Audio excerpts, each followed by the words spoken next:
ಹರಿಕಥಾಮೃತಸಾರದಲ್ಲಿ ಪ್ರವೇಶ ಮಾಡೋದಕ್ಕಿಂತ ಮುಂಚೆ ಭಾರತೀಯರ ಜ್ಞಾನಿವರೇಣ್ಯರ, ಪ್ರಾಚೀನ ಋಷಿಗಳ, ಪ್ರಾಚೀನ ಶಾಸ್ತ್ರಕಾರರ ಚಿಂತನೆ ಹೇಗಿತ್ತು, ಅವರ ವೈಶಿಷ್ಟ್ಯ ಏನೆಂಬುದು ನೋಡೋಣ.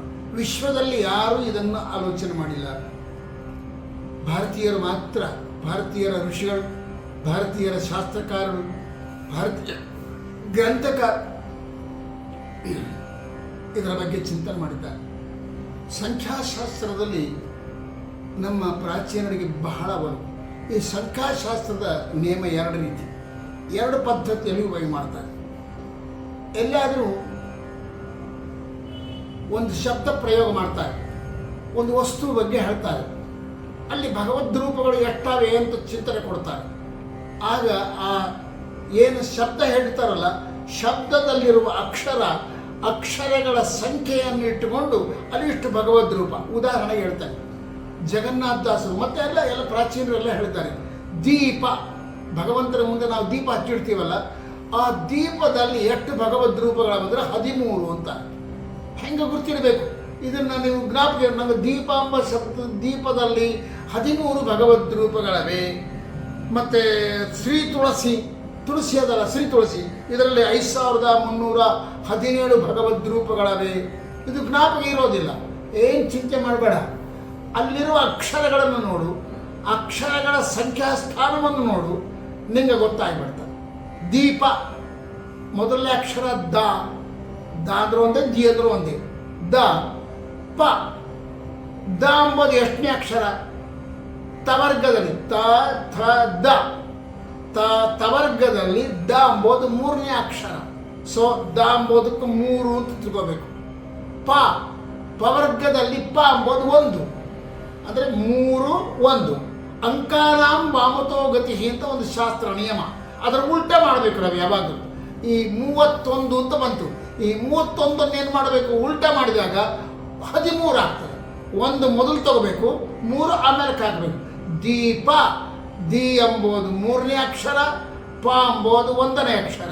ಸೊ 3 1 ಬಂತು.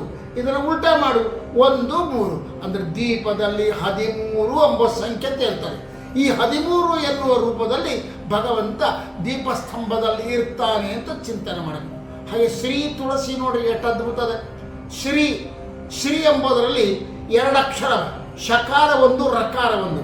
ಶ ಪ್ಲಸ್ ರ ಶ್ರೀ, ಸಿ ಪ್ಲಸ್ ರ ಶ್ರೀ ಆಯ್ತು. ಶ ಎಂಬ ಅಕ್ಷರ ಎಷ್ಟು? ಯ ರ ಲ ವ ಶ, ಶ್ರೀಕಾರ ಶ 5ನೇದು. ರ ಒಂದದಲ್ಲ, ರ ಅಂದ್ರೆ 2, ಯ ರ. ಸೊ 5 ಎಷ್ಟಾಯ್ತು? 5 6 7 ಅಕ್ಷರ ಆಯ್ತು. ಶ್ರೀ ಎಂಬುದರಿಂದ 7 ಬರ್ಕೋಬೇಕು. ಆಮೇಲೆ ಶ್ರೀ ತು, ತ ಅದಲ್ಲ, ಆ ತ ಒಂದು 1ನೇ ಅಕ್ಷರ, ತ ದನ್ನ ಮೊದಲನೇ ಅಕ್ಷರ, ತ 1. ಆಮೇಲೆ ತು ಲ, ಯ ರ ಲ 3ನೇ ಅಕ್ಷರ ಲ. ಮತ್ತೆ ಸಿ, ಯ ರ ಲ ವ ಸಿ, ಅದು 5ನೇದು. ಸೊ 7 1 3 5. ಇದರ ಉಲ್ಟಾ ಮಾಡಿದರೆ 5317 ರೂಪಗಳು. ಇನ್ನೊಂದು ಸಾಲ ನೋಡಿಕೆ ಮಾಡು. ಶ್ರೀ ತು ಲ ಸಿ, ಶ್ರೀ ಎಂಬ ಅಕ್ಷರದಲ್ಲಿ 2 ಅಕ್ಷರವೇ, ಶಕಾರ ರಕಾರ. ಇವೆರಡು ಎಷ್ಟನೇ ಅಂಕ್ಯ ಬರ್ತಾವೆ? 8ನೇ ಸಂಖ್ಯೆ. ಅಂದರೆ ಸಿ ಎಂಬುದು 5ನೇ ಅಕ್ಷರ, ರಕಾರ ಎಂಬುದು 2ನೇ ಅಕ್ಷರ, ಯ ರ ಲ ಯ ರ. ಸೊ 5 2 7 ಆಯಿತು. ಆಮೇಲೆ ತಕಾರ ಬಂದು ಶ್ರೀ ತು ಎಂಬುದು 1, ಶ್ರೀ ದಲ್ಲಿ ಮೊದಲನೇ ಅಕ್ಷರ, ಅದಕ್ಕೆ 1 ಅಂತ ಇಟ್ಕೋಬೇಕು. ಲ ಎಂಬುದು ಯ ರ ಲ, ಲಕಾರ 3ನೇ ಅಕ್ಷರ, ಮತ್ತೆ ಸಿ ತಗೋಬೇಕು. ಆ ಸಿ ಮತ್ತೆ 5ನೇ ಅಕ್ಷರ. ಸೊ 7 1 3 5. ಇವನ್ನು ಉಲ್ಟಾ ಮಾಡಿದರೆ, ತಿರುಗಿಸಿದರೆ 5317 ರೂಪಗಳಾಗ್ತವೆ. ಇಂತಹ ಶ್ರೀ ತುಳಸಿಯಲ್ಲಿ ಎಷ್ಟು ಭಗವದ್ ರೂಪಗಳವೆ, ಅದು ಎಷ್ಟು ಸಂಖ್ಯೆ ಆದ ಅಂದರೆ 5317. ಈ ಇಷ್ಟು ಭಗವದ್ ರೂಪಗಳು ಶ್ರೀ ತುಳಸಿಯಲ್ಲವೇ. ಹೀಗೆ ಪ್ರತಿಯೊಂದರಲ್ಲಿ ಚಿಂತನೆ ಮಾಡಬೇಕು ಅಂತ ನಮ್ಮ ಜ್ಞಾನಿಗಳು ಹೇಳ್ತಾರೆ. ಇದರಲ್ಲಿ ಇನ್ನೂ ಒಂದು ಪದ್ಧತಿ ಅದೇ. ಒಬ್ಬರು ಇದು ಅಲ್ಲ, ಹೀಗೆ ಮಾಡಬಾರ್ದು ನಾವು, ತ ಎಂಬ ಅಕ್ಷರ ಎಷ್ಟೇದಾಗ್ತದೆ ಅಂದಾಗ ಅವ್ರು ಏನು ಹೇಳ್ತಾರೆ ಅಂದರೆ ಕ ಚ ಟ ತಪ. ಕ ಕವರ್ಗ, ಚವರ್ಗ, ಟವರ್ಗ, ತವರ್ಗ, ಪವರ್ಗ, ಇವು 5. ಈ 4 ಇರವಲ್ಲ, ಕ ಚ ಟ ತ ಪ 5. ಕವರ್ಗ ಅಂದರೆ ಕ ಖ ಗ ಘ ಇಯ, ಚ ಛ ಜ ಝ ಇಯ, ಟ ಠ ಡ ಢ ಣ, ತ ಥ ದ ಧ ನ, ಪ ಪ ಬ ಭ ಮ. ಇವು 5 ವರ್ಗವಲ್ಲ. ಈ 5 ವರ್ಗಗಳನ್ನು ಕ 1ನೇದು, ಖ 2ನೇದು, ಹಂಗೆ ಮಾಡ್ಕೊಂಡ ಒಂದು ಚ ಎಷ್ಟನೇದಾಗ್ತದೆ, 5ನೇದಾಗ್ತದೆ. ಅದು ಒಂದು ಪದ್ಧತಿ, ಒಂದೊಂದು ಕ್ರಮ. ಅದು ಒಂದು ಸಂಖ್ಯಾಶಾಸ್ತ್ರ. ಇನ್ನೊಂದು ಸಂಖ್ಯಾಶಾಸ್ತ್ರ ಏನು, ಖವರ್ಗನೇ ಒಂದು ಭಾಗ, ಚವರ್ಗನೇ ಒಂದು ಭಾಗ. ಘ ಎಷ್ಟನೇ ಅಕ್ಷರ ಆತಂದ್ರೆ ಕ ಖ ಗ ಘ, ಆ 4ನೇ ಅಕ್ಷರ ಆತ, ಅಷ್ಟೇ ಮುಗಿದು. ಮತ್ತು ಚ ಎಷ್ಟನೇ ಅಕ್ಷರ ಮೊದಲೇ 1ನೇದಾದ. ಚವರ್ಗನೇ ಬೇರೆ, ಕವರ್ಗನೇ ಬೇರೆ, ತವರ್ಗನೇ ಬೇರೆ, ಟವರ್ಗನೇ ಬೇರೆ, ಪವರ್ಗ ಬೇರೆ. ಆಮೇಲೆ ಯಾರ ಲಾವ ಶ ಶ ಸ ಹ ಲ ಕ್ಷ ಲ ತನಕ ಒಂದು, ಅದೊಂದು ಕ್ರಮ ತಗೊತಾರೆ. ಆ ಈ ಅವು ಒಂದು ಅಕ್ಷರ ತಗೊತಾರೆ. ಸೊ ಇದು ಒಂದು ಪದ್ಧತಿ ಅದೇ. ಇನ್ನೊಂದು ಪದ್ಧತಿ ಏನೋದೆ, ಅದೇ ಜಗನ್ನಾಥದಾಸರು ಯಾವ ಪದ್ಧತಿಯನ್ನು ಅನುಸರಿಸಿದ್ದಾರೆ. ಹರಿದಾಸರು, ವಿಜಯರಾಯರು ಮತ್ತು ಜಗನ್ನಾಥದಾಸರು, ಗೋಪಾಲದಾಸರು ಅಲ್ಲಲ್ಲಿ ಹೆಚ್ಚಾಗಿ ಸಂಖ್ಯಾಶಾಸ್ತ್ರವನ್ನು ಬಳಸಿದವರು ಯಾರು ಅಂದರೆ ಜಗನ್ನಾಥದಾಸರು. ಇಂಥ ಜಗನ್ನಾಥದಾಸರ ನಂತರದಲ್ಲಿ ವಿಜಯರಾಯರು ಕೂಡ ಸಂಖ್ಯಾಶಾಸ್ತ್ರವನ್ನು ಬಳಸಿದ್ದಾರೆ. ಇವರು ಯಾವ ಕ್ರಮವನ್ನು ಅನುಸರಿಸಿದ್ದಾರೆ ಅಂದರೆ ಅಕಾರ ಅಜಾದಿ ರೂಪಗಳು ಲಿಂದ ಹಿಡ್ಕೊಂಡು ಅಹಾವರೆಗೆ ಇರ್ತಕ್ಕಂಥದ್ದು ಒಂದು ಕ್ರಮ. 16 ಅಕ್ಷರಗಳನ್ನು 1 2 3 ಲೆಕ್ಕ ಹಾಕ್ತಾರೆ. ಖವರ್ಗ 5 ಅಕ್ಷರಗಳನ್ನಾಗಿ ಚಿಂತನೆ ಮಾಡ್ತಾರೆ. ಚವರ್ಗ 5 ಅಕ್ಷರ, ಟವರ್ಗ 5 ಅಕ್ಷರ. ಅಂದರೆ ಚ ಅಂದರೆ 1ನೇ ಅಕ್ಷರ, ಟ ಅಂದರೆ 1ನೇ ಅಕ್ಷರ, ಕ ಅಂದರೆ 1ನೇ ಅಕ್ಷರ, ತ ಅಂದರೆ 1ನೇ ಅಕ್ಷರ, ಪ ಅಂದರೆ ಪ 2ನೇ ಅಕ್ಷರ, ಬ 3ನೇ ಅಕ್ಷರ, ಭ 4ನೇ ಅಕ್ಷರ, ಮ 5ನೇ ಅಕ್ಷರ.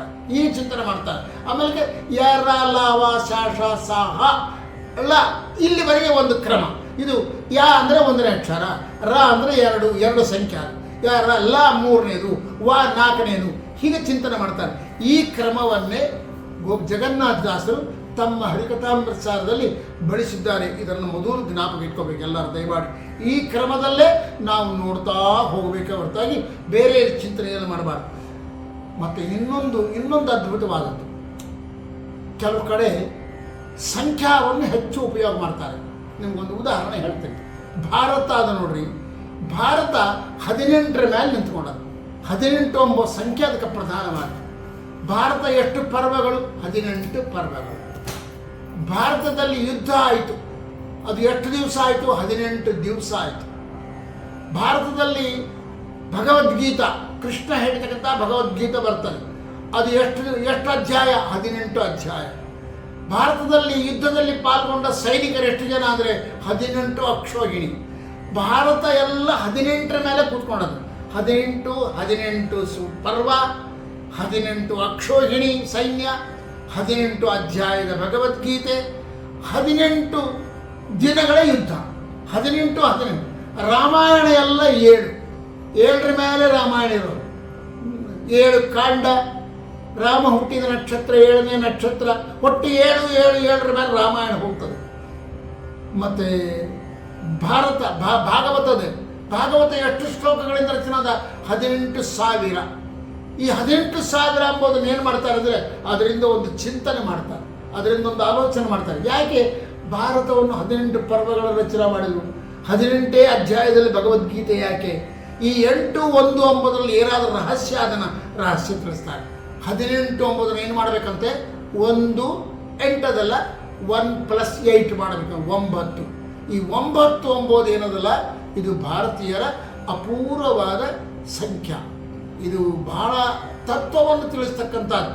ನವವಿಧ ಭಕ್ತಿ, ನವಗ್ರಹಗಳು ಎಲ್ಲ 9ರ ಮೇಲೆ ಕೂತ್ಕೊಂಡಿರ್ತದೆ. ಈ 9 ಸಂಖ್ಯೆಗೆ ಭಾರತೀಯರು ಬಹಳ ಒತ್ತು ಕೊಡ್ತಾರೆ. ಇನ್ನು ಇವತ್ತೇನು ಬೆಟ್ಟದ ಮೇಲೆ ವೆಂಕಟರಮಣ ಇದ್ದಾನಲ್ಲ, ಆತ 9 ಅಡಿ ಎತ್ತರ ಇದ್ದಾನೆ ಕರೆಕ್ಟಾಗಿ. ಯಾಕೆ 9 ಅಡಿ ಎತ್ತರ ನಿಂತ್ಕೊಂಡಿದ್ದಾನೆ ಅಂದರೆ, ನಾನು ನವವಿಧವಾದ ಭಕ್ತಿಗೆ ಮಾತ್ರ ಸಿಗುತ್ತೀನಿ, ಮತ್ತಾರಿಗೂ ಸಿಗೋದಿಲ್ಲ ಅಂತ ಸ್ಪಷ್ಟ ಮಾಡಲಿಕ್ಕಾಗಿ ನಿಂತ್ಕೊಂಡಿದ್ದಾನೆ. ಸೊ 9 ಎನ್ನುವ ಸಂಖ್ಯೆ ಭಾರತೀಯರಿಗೆ ದೊಡ್ಡದಾದರೆ, ಇವತ್ತು ತಪ್ಪಿಲ್ಲ ಈ ಸಂದರ್ಭದಲ್ಲಿ ಹೇಳಿದರೆ, ಮುಸಲ್ಮಾನರಿಗೆ ಒಂದು ಸಂಖ್ಯೆ ಅದು. ಆ ಸಂಖ್ಯೆಯನ್ನು ಅವರು ಭಾಳ ಶ್ರೇಷ್ಠವಾಗಿ ಚಿಂತನೆ ಮಾಡ್ತಾರೆ. ಆ ಸಂಖ್ಯೆ ನನಗೆ ಜ್ಞಾಪಕ ಬರ್ತಾ ಇಲ್ಲ, ಇರಬಹುದು, ಯಾಕೆ 500 ಏನೋ ಚಿಲ್ಲರಾದೆ. ಸೊ ಎಲ್ಲ ಜಾತಿಯವರಿಗೆ ಎಲ್ಲ ಮತದವರಿಗೆ ಕೂಡ ಸಂಖ್ಯಾದಲ್ಲಿ ಒಂದು ರಹಸ್ಯ ಹುಡುಕೋದು ಭಾಳ ಇಷ್ಟ. ಅದರಂತೆ ನಮ್ಮ ಜಗನ್ನಾಥದಾಸರು ಎರಡು ರೀತಿಯಿಂದ ಮಾಡಿದ್ದಾರೆ. ಅಂದರೆ ಭಗವಂತನ ರೂಪಗಳನ್ನು ಚಿಂತನೆ ಮಾಡಲಿಕ್ಕೆ ಹೆಸರುಗಳಲ್ಲಿ ಭಗವಂತನ ಎಷ್ಟೆಷ್ಟು ರೂಪ ಎಂಬುದರ ಒಂದು ಕ್ರಮದಲ್ಲಿ ಹುಡುಕಿದ್ದಾರೆ. ಮತ್ತು 18 ಎಂಬುದು ಮತ್ತು 20, 12, 6, 3 ಈ ಸಂಖ್ಯೆಗಳನ್ನು ಬಳಸಿ ಆ ಸಂಖ್ಯೆಗಳಿಂದ ಒಂದು ರಹಸ್ಯ ಹೇಳ್ತಾರೆ. ನೋಡೋಣ, ಒಂದು ಸ್ವಲ್ಪ ನೋಡ್ರಿ, ಒಂದು ಸಲ ಚಿಂತನೆ ಮಾಡಿರಿ, ಎಷ್ಟು ಅಪೂರ್ವದೆ. ಹರಿಕಥಾಮೃತ ಮಂಗಳಾಚರಣ ಸಂಧಿ ಅದಲ್ಲ, ಆ ಮಂಗಳಾಚರಣ ಸಂಧಿ ಒಟ್ಟು 13 ಶ್ಲೋಕಗಳಿಂದ ರಚಿತವಾಗಿದೆ. ಶ್ರೀರಮಣಿ ಕರಕಮಲ ಒಂದನೇದು, ಜಗದುದರನ ಅತಿ ವಿಮಲ ಗುಣರೂಪ ಲಕ್ಷ್ಮಿಗೆ, ಬ್ರಹ್ಮದೇವರಿಗೆ ಸಂಬಂಧಪಟ್ಟಿದ್ದ ನಿರುಪಮಾನಂದಾತ್ಮ, ಆಮೇಲೆ 6, 3, 2, 1000 ವಾಯುದೇವರಿಗೆ ಸಂಬಂಧಪಟ್ಟಿದ್ದು, ಚತುರವದನ ರಾಣಿ ಆ ಶ್ಲೋಕ ಬಂದು 5ನೇ ಶ್ಲೋಕ, ಕೃತಿರಮಣ ಪ್ರದ್ಯುಮ್ನ ಭಾರತೀ ದೇವಿಗೆ ಸಂಬಂಧಪಟ್ಟ ಶ್ಲೋಕ 6ನೇದು, ಆಮೇಲೆ ವೇದಪೀಠ ವಿರಿಂಚಿ ಭವಶಕ್ರಾದಿ ಎಂಬುದು ವೇದವ್ಯಾಸ ದೇವರಿಗೆ ಸಂಬಂಧಪಟ್ಟ ಶ್ಲೋಕ ಪದ್ಯ, ಅದು 7ನೇ ಪದ್ಯ, ಆಮೇಲೆ ಪಂಚಭೇದಾತ್ಮಕ ಪ್ರಪಂಚಕ್ಕೆ ಎಂಬತಕ್ಕಂಥದ್ದು 8ನೇದು, ನಡುಮನೆ ಎಂಬ ಬ್ರಾಹ್ಮಣನ ಎಂಬುದು 9ನೇದು, ಆಮೇಲೆ ವಾಮದೇವ ಕೃತಿವಾಸನೆ ಎಂಬುದು 10ನೇದು, ವಾಮದೇವ ವಿರಿಂಚಿತರಯ ಎಂಬುದು 11ನೇದು, ಅದಾದ ನಂತರದಲ್ಲಿ ವಾಮದೇವ ಇದು ಪಾಕಶಾಸನ ಮುಖ್ಯ ಸಕಲ ದಿವಗೋಚರಿಗೆ ಎಂಬುದು 12ನೇದು, ಪರಿಮಳ ಕುಸುಮನದೊಳಗೆ ಎಂಬುದು 13ನೇದು. ಈ 13 ಪದ್ಯಗಳನ್ನು ಮಂಗಳಾಚರಣ ಸಂಧಿಯಲ್ಲಿ ಬಳಸಿದ್ದಾರೆ. ಯಾಕೆ 13 ಯಾಕೆ ಬಳಸಬೇಕು, 14 ಯಾಕೆ ಮಾಡಬಾರ್ದಾಗಿ? 13ರಲ್ಲಿ ಒಂದು ರಹಸ್ಯ ಇದೆ.